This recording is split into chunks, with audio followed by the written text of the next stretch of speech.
Bismillahirrahmanirrahim. Assalamualaikum warahmatullahi wabarakatuh. Para penonton yang dimuliakan Allah Subhanahu Wa Taala, bertemu lagi dalam soal jawab tajwid. Kali ini kita akan meneliti pula ada satu soalan yang saya terima daripada email. Mana soalan dia? Bagi saya. Baik. Terima kasih banyak. Soalannya berbunyi begini para penonton semua. Assalamualaikum Ustaz. Waalaikumsalam. Bacaan Fatihah dalam solat, imam membaca dengan 8 ayat. Wah, ini benda baru ni. Iaitu dia waqaf siratal ladzina an'amta alaihim. Waqaf kemudian disambung ghairil maghdub. Adakah ini dibolehkan?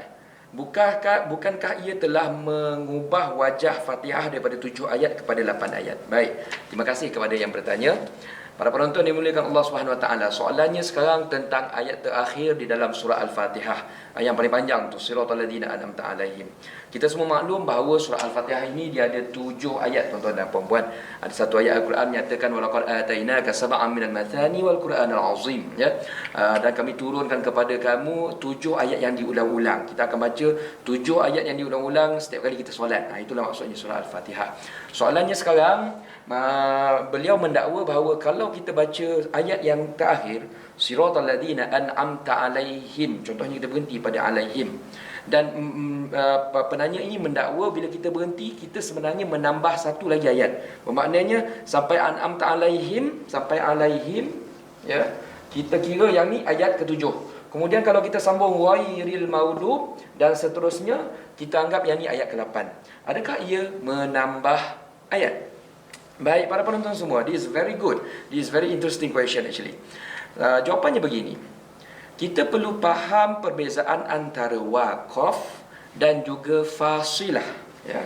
Dia ada dua, ya. Satu waqaf, iaitu maksudnya berhenti, dengan fasilah, ya, fasilah ataupun fawasil, lebih kurang, ya. Fasilah ni maksudnya pemutus ataupun pembeza ayat.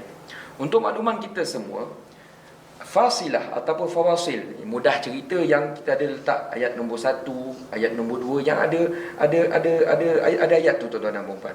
Ini disebut sebagai fasilah, ya. Dan ilmunya dinamakan ilmu fawasil, ilmu penetap ayat itu dikira dari mana sampai ke mana. Itu maksudnya. Dan untuk makluman, ilmu fasilah ataupun fawasil ini merupakan ilmu tauqifi. Ia merupakan ilmu yang diwarisi daripada Rasulullah SAW. Kerana itu kita mendapati dan kita semua maklum, ayat Al-Quran kita ini dah standard, tuan-tuan dan puan-puan. Jumlah ayatnya adalah 6,236. Kerana apa? Kerana ulama fasilah ataupun fawasil ini telah mengirakan untuk kita berdasarkan kaedah-kaedah yang mereka mempelajari secara langsung daripada ulama-ulama, di mana mereka ini semua mewarisinya daripada hadis-hadis ataupun ulama-ulama di atasnya, di mana semuanya itu daripada Rasulullah SAW. Jadi jumlah ayat Al-Quran yang kita amalkan sekarang 6,236. Sementara waqaf pula ialah kita berhenti. Dan bila kita baca Quran, standard tuan-tuan dan puan-puan, kita akan banyak berhenti. Kalau orang yang panjang nafas, dia boleh baca siratal ladzi sampai waladhdallin satu ayat. Tapi bila orang yang orang cakap nafas semput ataupun nafas tak panjang, contohnya teruk sangat, siratal ladzina an'am, dia berhenti. Bila dia berhenti pada an'am ataupun dia berhenti pada an'am ta'alaihim, setiap kali kita berhenti, yang kita sebut dalam ilmu tajwid kita sebut sebagai waqaf, ia tidak bermakna kita menambah ayat. Kita perlu faham perkara itu, tuan-tuan dan puan-puan. Waqaf dengan fasilah ataupun fawasil berbeza. Penetapan ayat-ayat dalam Al-Quran semuanya telah ditetapkan lama dahulu oleh Rasulullah SAW. Dan bila kita berhenti, ia tidak bermaksud kita menambah ayat baru. Contohnya tuan-tuan dan puan-puan, ni contoh saya nak bagi. Kalau nafas kita panjang pendek sangat, kita baca Alhamdulillah, kita pun berhenti, nafas habis. Lepas tu kita sambung Rabbil Alamin. Ia tidak sekali-kali bermaksud Alhamdulillah tiba-tiba satu ayat, lepas tu Rabbil Alamin tiba-tiba 2 ayat. Tidak. Kita kena bezakan. Waqaf lain, fasilah lain.